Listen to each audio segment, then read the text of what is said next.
camarade et ami Amath Dansokho, qui, comme vous le savez, est décédé le 23 août dernier. Camarade qui nous était cher et qui était cher à vous toutes et tous.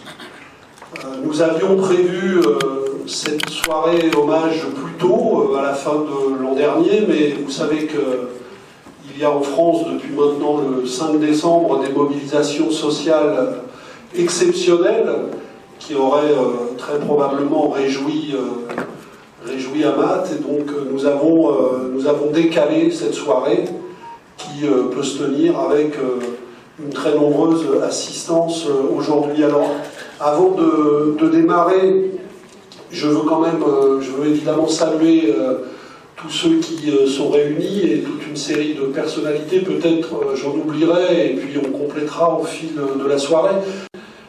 Pierre Kipré aussi, qui est parmi nous, l'ancien ambassadeur et ancien ministre ivoirien.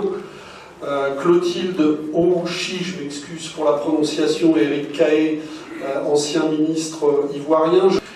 Et puis notre ami Issa Malik Koulibaly, vice-président du Front populaire ivoirien, qui va prendre la parole également au cours de cette première table ronde pour nous lire, je crois, notamment un message de Laurent Gbagbo, qui était un ami d'Amath Dansokho. Donc, comme vous le savez, le président Laurent Gbagbo, accusé de crimes contre l'humanité, après 8 ans de détention et de procédure, a été acquitté de toute charge par la Cour pénale internationale, qui a ordonné par la même occasion sa libération immédiate. Et il y a de cela plus d'un an déjà. Mais ceux qui redoutent ce démocrate aguerri tentent de le retenir encore loin de sa Côte d'Ivoire natale, faisant ainsi de lui, fort curieusement, un homme acquitté, mais encore privé de certains de ses droits. Mais le président Laurent Gbagbo, que nous connaissons tous, n'est pas homme à ne pas honorer cette grande figure africaine des temps contemporains qu'est Amath Dansokho. Il n'est pas homme à se trouver des excuses pour renoncer à sa part de devoir et de solidarité. D'où son message personnel, rédigé de sa propre main, qu'il m'honore de vous transmettre. Dans cette mission, je suis accompagné d'une forte délégation de l'opposition politique ivoirienne. Cette délégation comporte tous les responsables du Front populaire ivoirien qui sont en France. Cette délégation comporte des membres de l'AIRD, l'agence ivoirienne, l'AIRD, et une délégation de l'UNG, qui sont deux partis politiques de l'opposition ivoirienne. La délégation comporte, comme a dit le maître de cérémonie, les ministres Clotilde Ouchi, Eric Kaé et Pierre Kipré, notre ami. Le message est ainsi libellé. Amath Dansokho, une haute figure africaine des temps contemporains. L'hommage de Laurent Gbagbo. Nous n'avons pas toujours le souvenir de ceux qui partent avant nous au pays de nos ancêtres.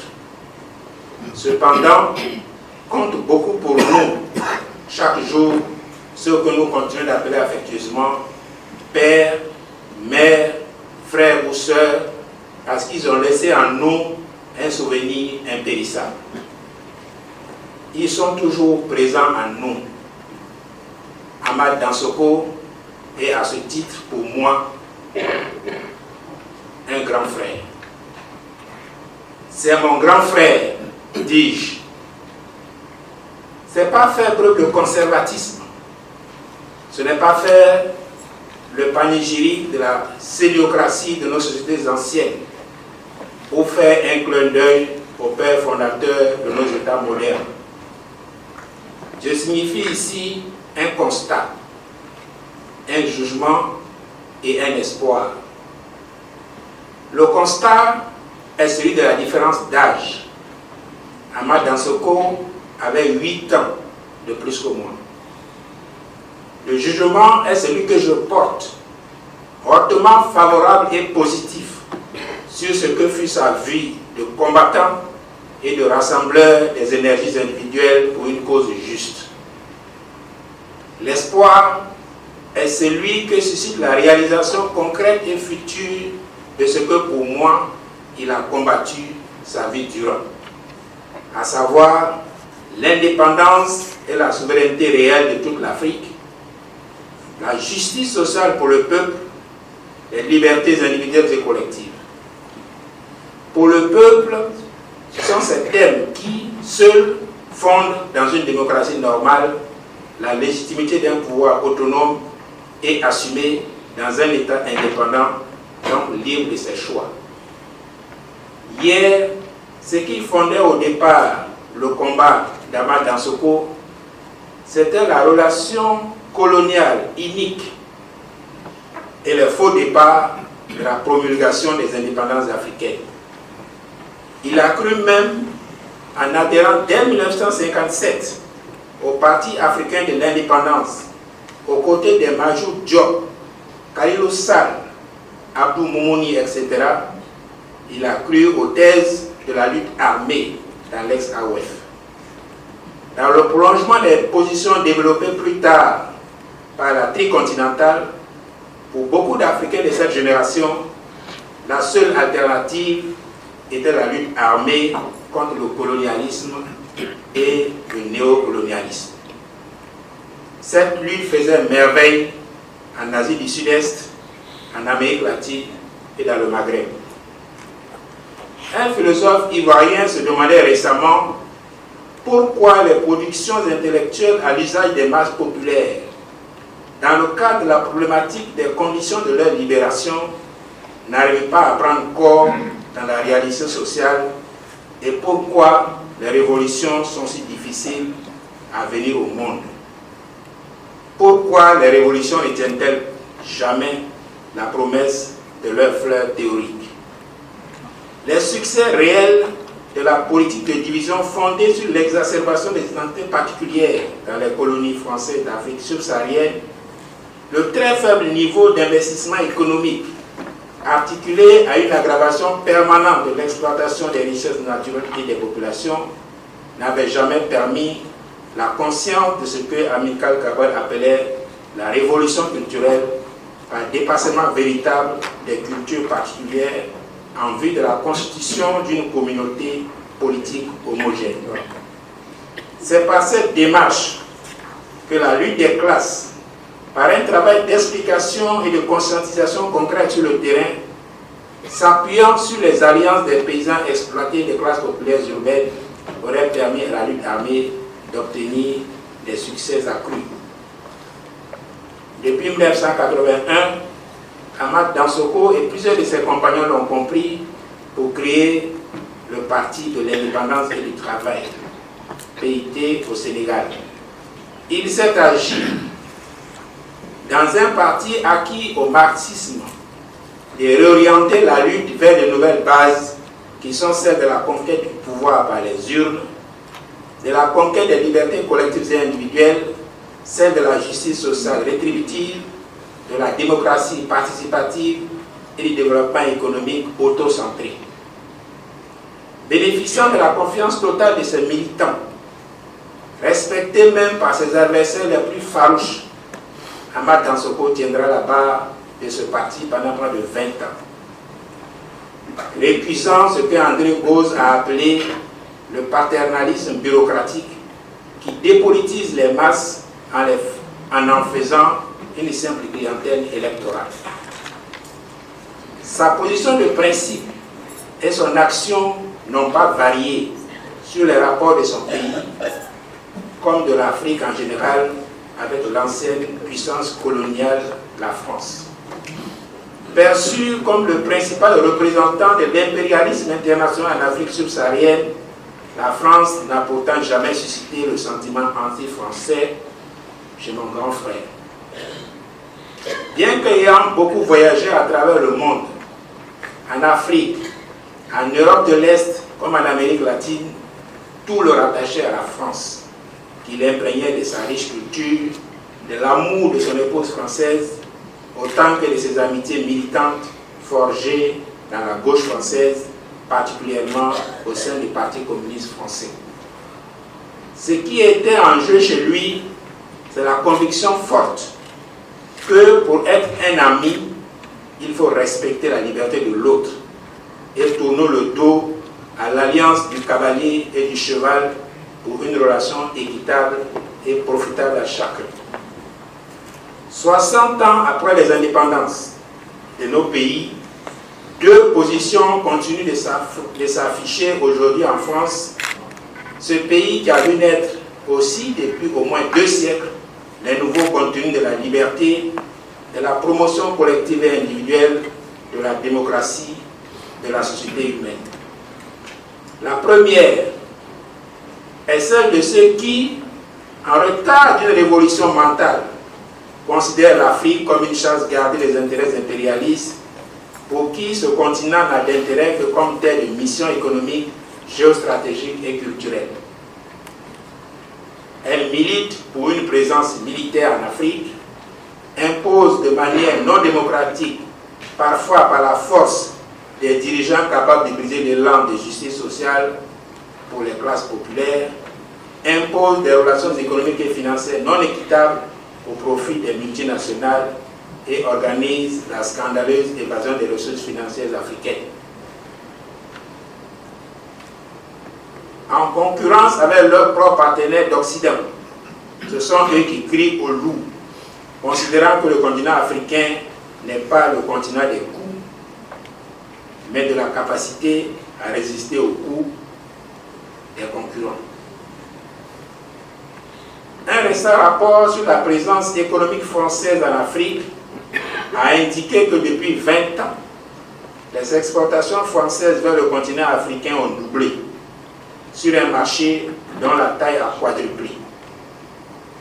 Il s'agit du rapport d'Hervé Guémard, qui est paru en avril 2019. C'est dit l'échec de cette école de pensée.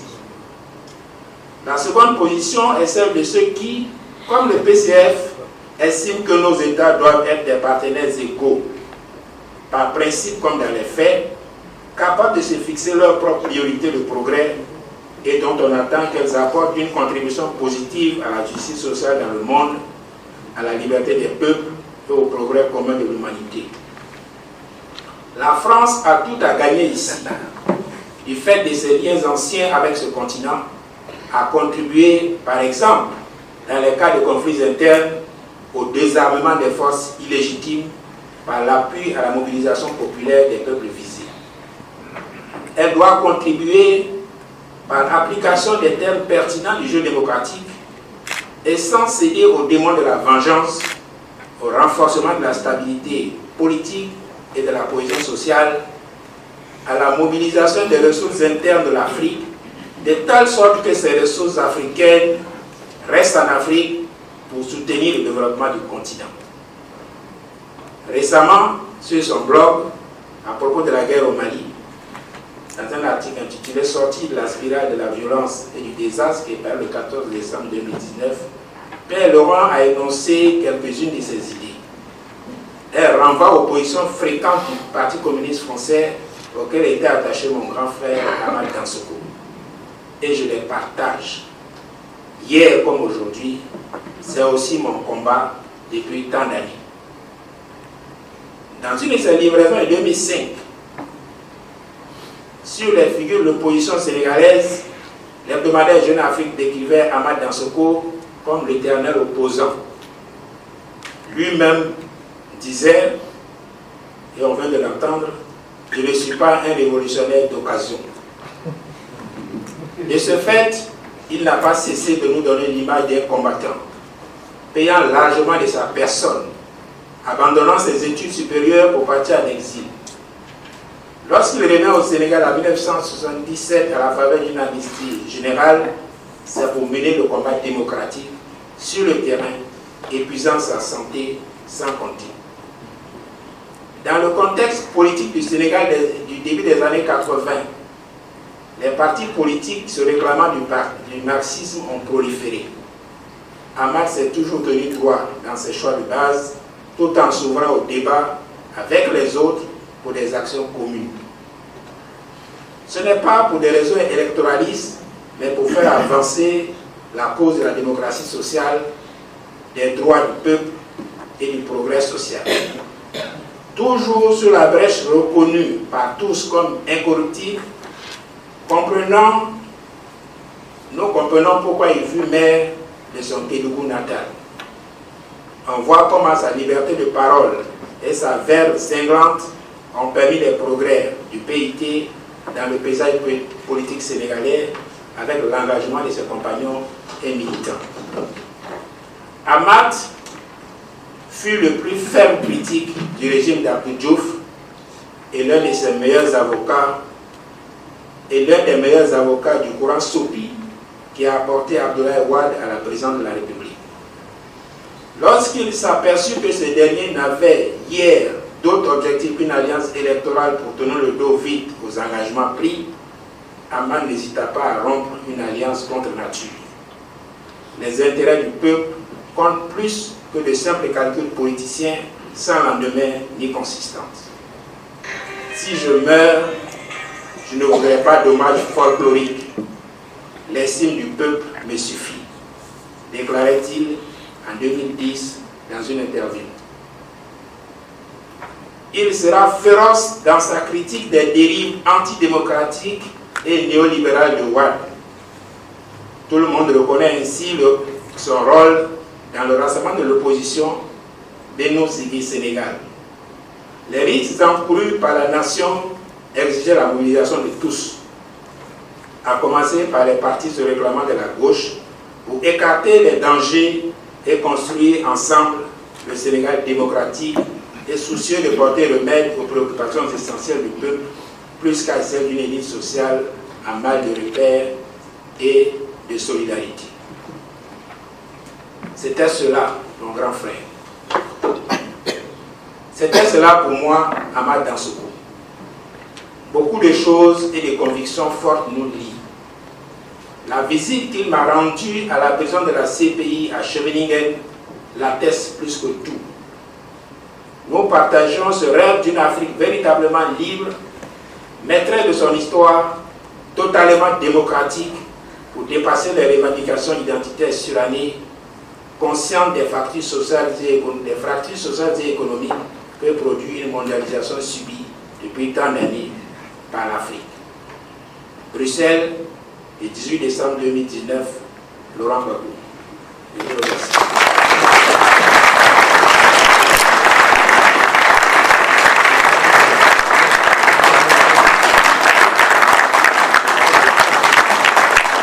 Nous allons remercier la première série de nos invités et avant de passer la parole à ceux qui vont conclure cette belle soirée. Nous venons de rendre un hommage solennel à Amat Dansokho, qui était un homme politique sénégalais, un homme politique panafricain et qui était le grand frère du président Laurent Gbagbo. Amat Dansokho a été malade et le président Laurent Gbagbo en ce moment lui avait témoigné de sa solidarité. Il était à la Pitié-Salpêtrière et il m'avait dépêché à son chevet pour lui témoigner sa compassion. Et aujourd'hui, le Parti communiste français lui a rendu un hommage. Et j'ai eu encore une fois l'honneur d'être désigné par le président Laurent Gbagbo pour lire simplement un message qu'il avait écrit lui-même. Vous savez que le président Laurent Gbagbo aurait souhaité être ici lui-même, n'eût été le fait qu'il soit acquitté, mais curieusement encore pas libre de tous ses mots. Et dans le message qu'il a adressé à son grand frère Dansokho et à tous ceux qui étaient là, il a d'abord indiqué que lui, il n'est pas homme à ne pas assumer ses devoirs, quelles que soient les circonstances.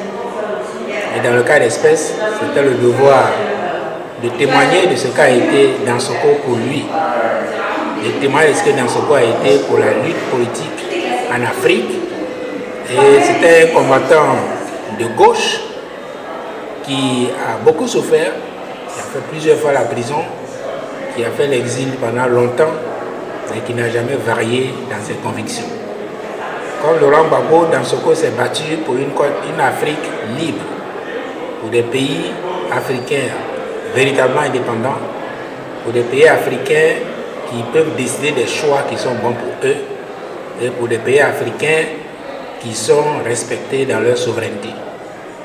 Mais des pays africains qui sont favorables au partenariat avec tout le monde, pourvu que ce soit dans le respect mutuel. Et c'est ce message qui a été transmis. Et ce message a été transmis à l'ensemble des partis communistes français. C'était avec une délégation de tous les partis de gauche de Côte d'Ivoire, notamment les FPI bien sûr, dont tous les responsables en France étaient là.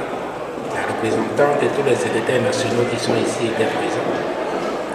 L'UNG était présente, l'AIRD était présente, 3 ministres étaient présents, Owochi, Eric Kaye et le doyen Kipré, plus moi-même.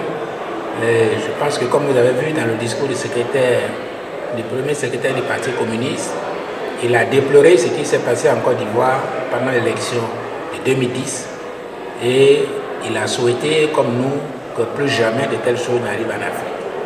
Moi, je pense que c'est une cérémonie qui était un hommage mérité à un combattant de l'Afrique qui s'est beaucoup battu, à un combattant de l'Afrique qui avait beaucoup de relations ici et ailleurs, et à un combattant de l'Afrique qui avait une bonne disposition vis-à-vis de la France, même si certains aspects de colonisation, de néocolonialisme, il était totalement en opposition.